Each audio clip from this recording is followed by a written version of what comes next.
आज के बजट में, चलो बजट जो है सो है, ठीक है, उस पर समीक्षा तो हो रही, लेकिन एक रोचक पहलू ये भी रहा कि समाजवादी पार्टी ने वो शेरवानी का जो प्रयोग किया वो भी देश भर में चर्चित हो गया। नहीं कपिल जी, सोशल मीडिया पर देखिए टॉप ट्रेंड कर रहा था सुबह शेरवानी। कुछ लोग बोले भाई आजम साहब पहनते थे, अब आजम साहब नहीं है हाउस में, तो उनके समर्थन में शेरवानी है। कुछ लोगों ने कहा कि भाई नहीं, बजट में कुछ नहीं है तो चलो शेरवानी ही चले, मुंडे मुंडे मतर भिन्ना। लेकिन हम भी समझना चाह रहे हैं कि ये मतलब अचानक से सामूहिक तौर पर शेरवानी का प्रयोग, कपिल जी अच्छी बात है, फिर भी कोई इसके पीछे और थॉट है या बस यूं ही पहन लिया? यूं ही पहन लिया तो अच्छी बात है, कोई दिक्कत नहीं। अमिताभ जी पहली बार थोड़े ना कर रहे हैं लोग। अमिताभ पहली चीज तो ये है जी, ये तो मुजफ्फर में भैया सिंह साहब रुको, ऐसा सिंह साहब ना रुको, अभी उनकी बात तो आने दो। जी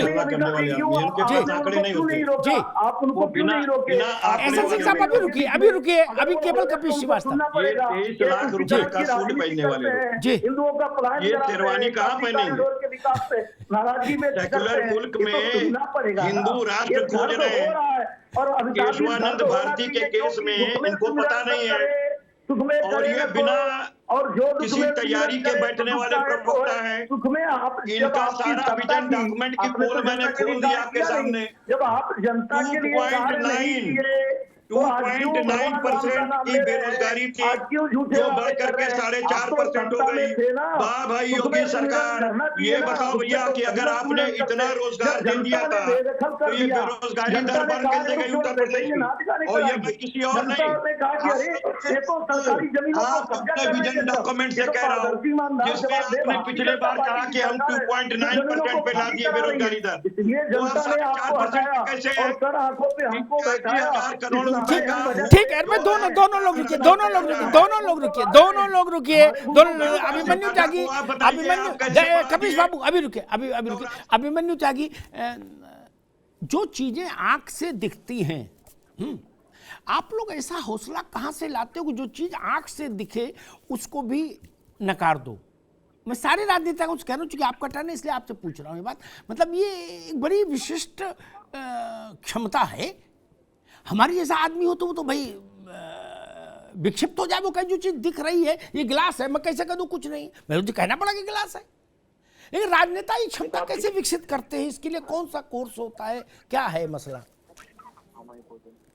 अमिताभ जी देखिए जी, आज आटा 40 रुपए किलो है जी, मैं खुद गेहूं का किसान हूं और 2175 रुपए गेहूं का दाम है। सरकारी महज 4% खरीद होती है और मेरा गेहूं 1800 रुपए कुंटल गया।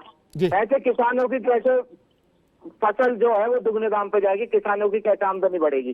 6 करोड़ नौजवान उत्तर प्रदेश में है। क्या आपको या किसी को लगता है कि अग्निवीर से पूर्ति हो जाएगी? खुद सरकार कहती है कि 5 लाख इन्होंने वैकेंसी भरी है, नई नौकरियां बना नहीं पा रहे हैं। कुटीर उद्योग चौपट पड़े हैं उत्तर प्रदेश में, एमएसएमई उद्योग भी चौपट पड़े हैं। जीएसटी की टीम आज भी पहुंची, आज ही बाजार बंद हो गए, दुकानदार बाजार छोड़ के भाग जाता है, दुकान छोड़ के भाग जाता है। क्या नीति है इनके पास? जब रोजगार ही नहीं बढ़ेगा तो पलायन होगा नौजवानों का। और नौजवानों को पढ़ाई के लिए क्या माहौल दे रहे हैं? अब ये शिक्षा की बात करें, शिक्षा में जो जीडीपी का 6% खर्च होना चाहिए वो 2.5% खर्च हो रहा है। चिकित्सा की बात करें, चिकित्सा में 60,000 मेडिकल कर्मचारियों की नियुक्ति नहीं हुई है, दवाइयां ही नहीं है। वो जब आप बात कर रहे थे मैं मानता हूँ, लेकिन उस समय देश 1952 में नंगे पांव था, वहां से शुरुआत हुई थी देश की, राउलपिंड की फैक्ट्री नहीं थी। तो एम्स, IIM, IIT, ठीक है त्यागी जी, ठीक जैसी संस्थाएं बनाई, आज इन्होंने बेच दी। अडानी का वो बेटा और कहीं कुछ नहीं है। एक मिनट रुको उमेश जी, वही सवाल आपसे ले लूं, फिर मैं बहस को एक दूसरे बिंदु पर ले जाऊंगा कि राजनेता ये सलीका कहाँ से सीखते हैं? क्या ये तो बड़े बड़े सिद्ध तांत्रिक भी नहीं कर पाते क्या? बोले स्टेशन है, बोले नहीं है, बोले एयरपोर्ट है, बोले नहीं है, क्या यह है? जैसा भी मान लो, जो जिस पक्ष का है, इधर बैठने वाला है तो ये बोलेगा, उधर वाला नहीं। अब मेरे जैसा आदमी बड़ा संकोच फंस जाता, भाई किसी का ये मोबाइल है तो मैं तो नहीं झूठ बोलता, मैं तो कहूँगा मोबाइल है, अब इससे नुकसान हो मुझे फायदा हो, इससे कोई फर्क नहीं। लेकिन राजनेता अड़ जाएगा, कहेगा ना जी मैं गंगा में खड़े होकर कह दूं मोबाइल नहीं है ये, क्या ये हौसला कहां से लाते हो दोस्त? नहीं देखिए अमिताभ जी, दर्शन शास्त्र में एक कई बिंदु हैं, उनमें से एक बिंदु की मैंने दर्शन शास्त्र को थोड़ा सा पढ़ा है, उसमें कहते हैं विजेता भाव होता है, और ये जो विजेता भाव उभरता है वो फ्रस्ट्रेट लोगों के अंदर उभरता है कि नहीं नहीं हम सही है, हमने जो आप कर रहे हैं वो सब गलत है, हमने जो सही किया जो किया वही सही है, ये विजेता भाव है। तो जो आज का विपक्ष है उत्तर प्रदेश में, ये फ्रस्ट्रेशन में है, इसको हर चीज में कमियां नजर आती है। विपक्ष में है कि सत्ता पक्ष में, जरा पूछ लीजिएगा। और इसमें आप विपक्ष में है कि सत्ता पक्ष में, उमेश भाई? कपिल जी, ये जो आप अपनी तस्वीर काहे पेश करने लग रहे हैं? वो अरे भाई 6 सीट जीतने वाली सुबसपा कहती है कि हमने भाजपा को जिता दिया, हमने सपा को जिता दिया, ये कौन सा विजयी भाव है? एक जहूराबाद की सीट अपने बूथे पे नहीं जीत पाने वाले लोग पूरा का पूरा उत्तर प्रदेश में सरकार बनवाने लगते हैं।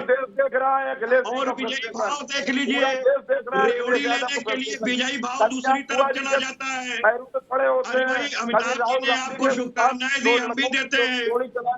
अबीर गुलाल उठा लिए और गुजिया छानिए, सरकार में ये निषाद पार्टी की तरह अन्य राजभर को बनाइए, बजट से आपका क्या लेना देना? कुछ करने को नहीं रह गया। जानते हैं ना, जो जानते हैं ना, क्या जानते हैं, वो तो डराना और धमकाना जानते हैं राजनीति में, वो तो बार्गेनिंग करने वाले हैं, टिकट बेचने वाले हैं, कहाँ से बजट जानेंगे? अरे भाई टिकट बेचने वाले कब से बजट जानने लगे? आज हाँसी अपने आया होता। ये विजयी भाव है कि नहीं है? 2022 तक रुकिए, दोनों लोग रुकिए, एक प्रश्न में एहसन सिंह से ले लूं, दोनों लोग रुकिए, एक यही प्रश्न एहसन सिंह से भी ले लूं, फिर मनीष जी के पास रहूंगा। एहसन सिंह जी ये बताइए, ये शेरवानी का क्या मसला है भाई? कुछ लोगों ने कहा, सोशल मीडिया के हिसाब से बता रहा हूं मैं, कि ये आजम खान के साथ सॉलिडरिटी खड़े होने का सिंबल है। तो मुझे लगा कि अगर मान लो शेरवानी से ही कुछ मदद होनी थी तो पहले पहन लेते, तो ठंड भी थी नहीं, और सब लोग पहन लेते, क्या दिक्कत थी जी? वस्त्र शेरवानी भी वेशभूषा अच्छी है जी।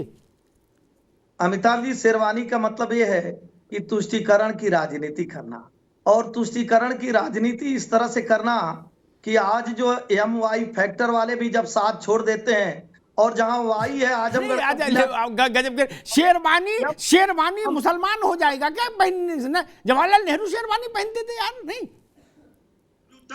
मैंने भी 2 सिलवाई थी, कुछ कभी कभी पहन लेता हूँ, कोई शादी ब्याह में जाता हूँ। बदलने वाले लोग हैं ये वक्त 23 लाख रुपए का सूट तो जो हालत कांग्रेस की हो गई है, मुझे लगता है कि वही हालत समाजवादी पार्टी की हो गई। अरे भाई शेरवानी पहनिए, आप सब कुछ करिए, आप लाल टोपी लगाइए, हरी टोपी लगाइए, लेकिन दूसरे के टोपी को भी तो बर्दाश्त करिए।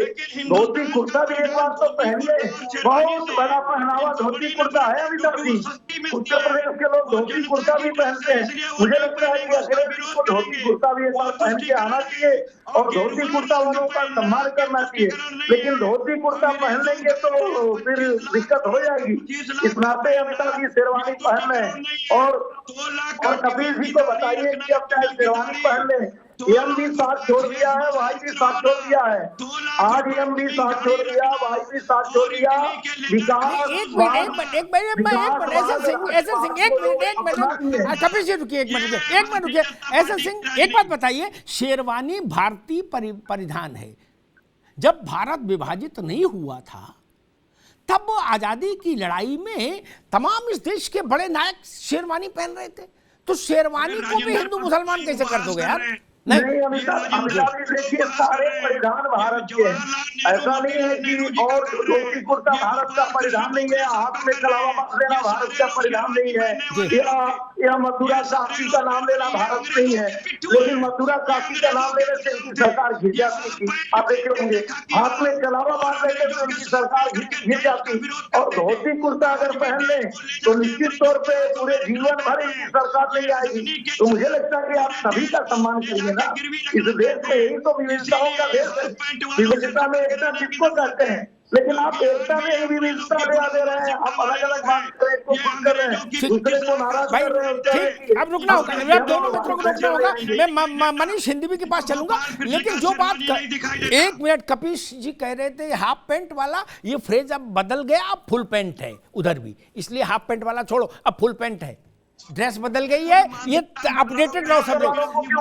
अब रुकना होगा भाई, रुकिए एसएन सिंह रुकिए भाई, दोनों लोग रुकिए अभी, केवल मनीष हिंदवी।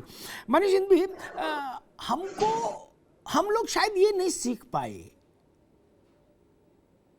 मैं विदेशों को तो बहुत ज्यादा नहीं जानता, लेकिन हिंदुस्तान को जितना मैंने देखने की कोशिश की है और यहाँ के एस्पिरेशंस को, और ये बात भी ठीक है जो अभिमन्यु अभी कह रहे थे, हम कहाँ से चले थे, तुलनात्मक रूप से ही बजट को देखा जाना चाहिए ना। नहीं, भारत ऐसा तो नहीं कि दैहिक दैविक भौतिक तापा राम राज नहीं कहूँ व्यापा, एक ही बजट में झटका दे के बोले सब जय जय हो गई, हर आदमी के पास 4 पहिया गाड़ी हो गई और जेब में गड्डी डाल दी, क्या बोले बेटा एक पान खाओ तुरंत पिक्चर देख के आओ, ऐसा तो संभव नहीं।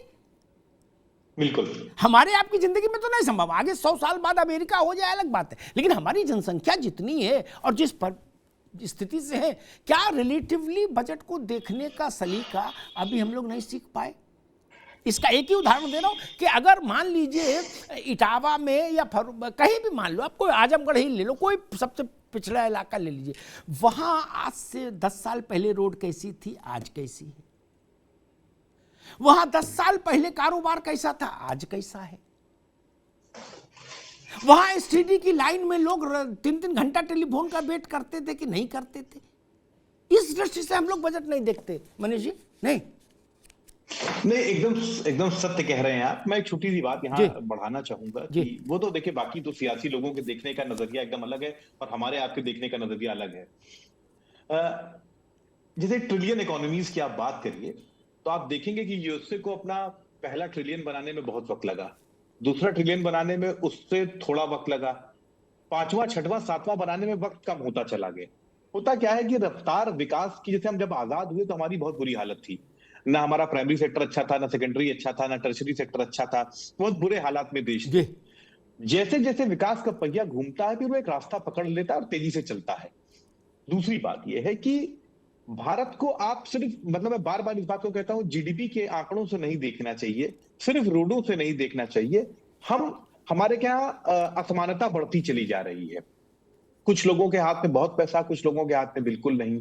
रोजगार सिर्फ इसलिए मत देखिए कि आप साहब वो मनरेगा में काम कर रहा है, रोजगार में यहाँ 3 कमियां दिखाई पड़ती हैं, पूरे भारत की बात मैं कर रहा हूं और यूपी खास तौर से। एक तो लोगों के पास काम नहीं है, अगर काम है तो प्रोडक्टिविटी के हिसाब से जिनका पैसा उनको मिलना चाहिए उतना मिल नहीं रहा है, और तीसरा स्टेबिलिटी नहीं, आज है कल नहीं है। तो ये जो समस्याएं हैं, अब इस पर काम करने का वक्त आ रहा है। तो सवाल मैं बार बार यही कहता हूं कि हमको बजट में विजन दिखाई पड़ना चाहिए। साहब आप अच्छा काम कर रहे हैं, मैं लगातार बजट देख रहा हूं, आपने रोडों के लिए तमाम पैसा दिया हुआ है, आप ऊपरगामी सेतु के लिए पैसा आपने दिया हुआ है, आपने हेल्थ के लिए दिया हुआ है, लेकिन कहीं ना कहीं कुछ छूट रहा है और हम आपसे उम्मीद करते हैं सरकार के तौर पर कि वो जो छूट रहा है वो पूरा हो जाए। मैं ये चाहता हूं कि स्वास्थ्य में, शिक्षा में, रोजगार में हम बेहतर हो सके। तो बेहतर तब हो पाएंगे जब एक हम ऐसी समग्र पॉलिसी बनाएंगे, जब हम अपना नजरिया समग्रता की ओर ले जाएंगे। हम सिर्फ ये कोशिश नहीं करेंगे कि अब हर जगह थोड़े थोड़े पैसे एलोकेट कर दें।